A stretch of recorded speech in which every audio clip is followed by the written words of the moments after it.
শুভ দুপুর বন্ধুরা, চলো দুপুরে কী কী রান্না করেছি দেখে নিই।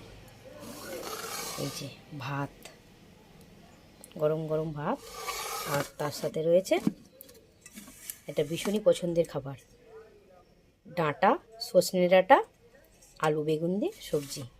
আর মাম্মামের আন্টি বড়ি পাঠিয়েছিল, রান্না করার পরে যে মনে পড়েছে, একটুও খেয়াল নেই, নয়তো বড়ি দিলে কিন্তু খেতে দুর্দান্ত হয়। আর তার সাথে এই যে বেগুন ভাজা, আর কালকে এই যে দুটো তিনটে বড়া পড়ে রয়েছে, আর এই যে সাথে রয়েছে আম দিয়ে টকের ডাল।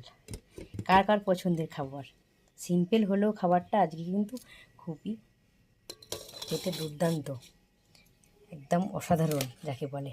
আর কালকের একটু রয়েছে কাসুন্দি দিয়ে আম দিয়ে, মানে আমের কাসুন্দি দিয়ে